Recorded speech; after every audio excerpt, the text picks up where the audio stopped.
Hello et bienvenue dans cette nouvelle vidéo sur le syndrome du sauveur. Alors, je reprends quelques aspects ici avec vous parce que j'ai eu quelques retours où on me disait je vois pas trop ce que c'est le syndrome du sauveur et en tout cas, j'avais pas la même vision que toi. Donc c'est vrai que je l'ai pas défini vraiment et donc je reviens sur cet aspect définition. Le sauveur, en fait, par rapport à mon histoire, à ma lecture, c'est que je voulais apporter un point de vue par rapport aux responsabilités. Que je sois animatrice BAFA, que je sois serveuse, que je sois sauveteur en mer ou maître nageur plus tard, et puis formatrice, etc. J'ai toujours eu cette vision, ces lunettes de responsabilité. Voilà. Par exemple, en tant que sauveteur en mer, ce n'était pas possible pour moi d'être assise sur ma chaise comme comme vous êtes beaucoup à me dire, oh c'est le métier là où tu es assis toute la journée. Eh bien, pas du tout. Pour moi, c'était pas ça du tout. Pour moi, j'avais la responsabilité de mettre en sécurité n'importe quel, tous les usagers qui rentraient dans l'établissement. Ça veut dire que si tu rentrais dans l'établissement et que tu étais un peu près du bord, je sentais dans mon système que tu avais un peu peur de l'eau et donc, même si tu m'avais rien demandé, j'avais la responsabilité que tu viennes ici, prendre soin de toi et puis avoir une heure de natation pour toi dans les meilleures conditions. Donc je venais te dire bonjour, si tu as besoin n'hésite pas. Et puis plus tard, au lieu d'aller m'asseoir, je refaisais un ou deux tours de bassin et je venais un peu jauger l'ambiance et te revoir si, voilà, tu ne manques de rien. Est-ce que tu veux une planche peut-être pour essayer cet exercice qui peut te paraître, qui peut peut-être t'aider, etc. Tu vois, j'étais vraiment dans l'accompagnement, je me dis, j'ai la responsabilité que les gens qui sont ici pendant les heures où je travaille, ce soit leur meilleur moment de leur vie, quoi. Donc c'est vraiment ça, c'est vraiment à travers ce filtre de la responsabilité et puis c'est dans le titre aussi, quoi. Je l'avais devant moi, tu vois? Si tu dois relire, ta vie à la lumière de tout ce que je raconte et puis de la vision des autres, qu'est-ce que ça t'apprend? Encore une fois, à chaque fois, je suis vraiment dans ce truc d'apprentissage tous les jours au quotidien. Bah, voilà, c'était dans le nom maître nageur sauveteur, sauveteur en mer et donc c'est là où, quand j'ai revu ma vie, je me suis dit: «Mais waouh, quelle pression!» Et en fait, j'avais développé ce syndrome du sauveur en ayant vraiment une relation fusionnelle avec mon papa, donc qui nous a quittés en 2010. Où voilà, pour moi, à la lecture de mes connaissances aujourd'hui, mon papa avait voilà, besoin d'amour et d'une certaine manière avait une dépendance affective vis-à-vis de sa femme et de ses enfants et surtout moi. On était très proches, j'étais l'aînée, heu et donc j'avais déjà développé ce truc de sauveur.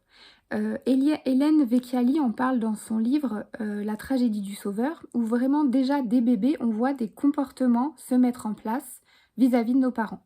Il y a le bébé soleil, le bébé doudou, le bébé, voilà, le bébé soleil, il doit être joyeux tout le temps pour que ses parents se sentent bien.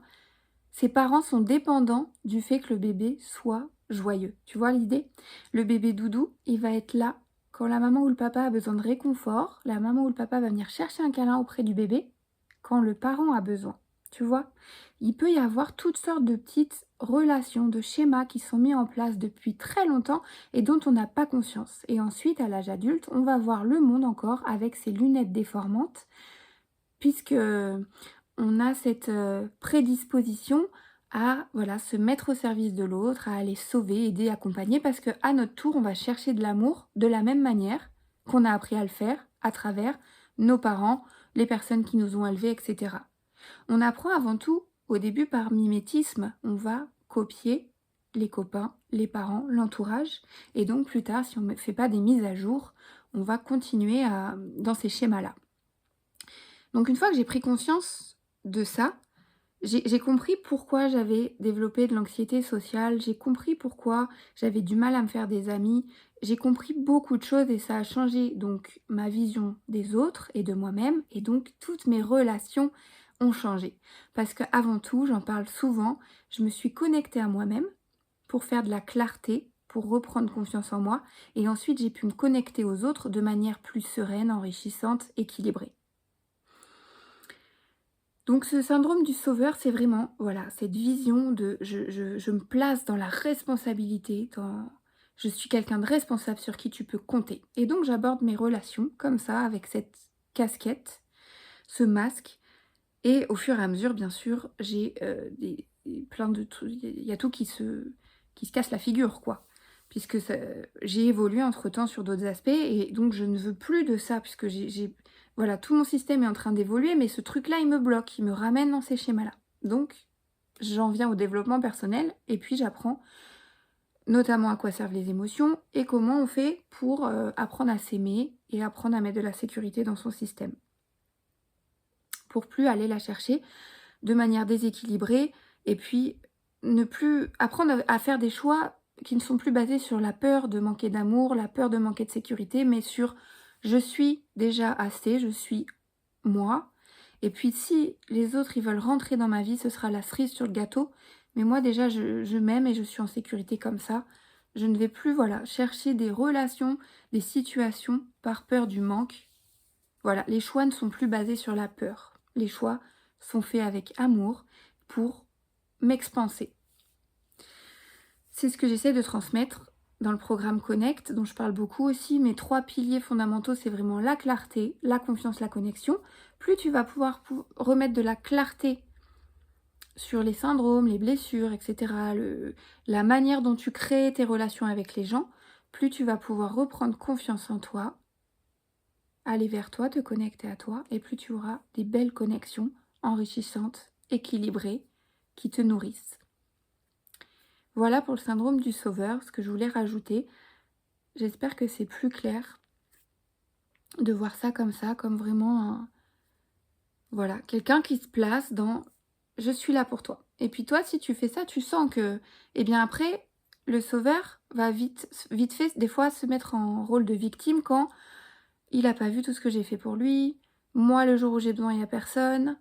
On peut compter sur personne. Je me sens seule et triste quand moi j'aurais besoin, il n'y a rien. Voilà. Oui, parce que j'ai abordé toutes mes relations, même mon travail, tout, en mode sauveur. Et donc, je les vois, je les co-crée déjà, en ayant cette attitude, comme déjà des victimes, comme déjà des personnes qui ont besoin de moi. Et le jour où moi j'ai besoin, je veux pas faire appel à une victime que j'ai co-créée, je veux faire appel à mon sauveur. Je veux faire appel à quelqu'un qui a des ressources, à quelqu'un qui a ce dont moi j'ai manqué. Donc effectivement, le jour où j'ai besoin, il n'y a pas grand monde.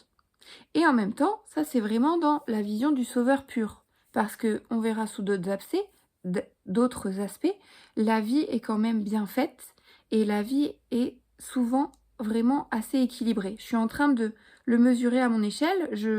Voilà, je mesure mes paroles et puis peut-être que mon opinion et puis mon expérience augmente après chacune de ces vidéos, après chacun de nos échanges en coaching, etc. Mais voilà, j'ai souvent repéré que des journées où voilà, je disais: «Oh, ils ont pas vu tout ce que j'ai fait», etc. et tout.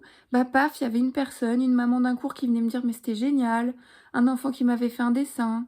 Tu vois?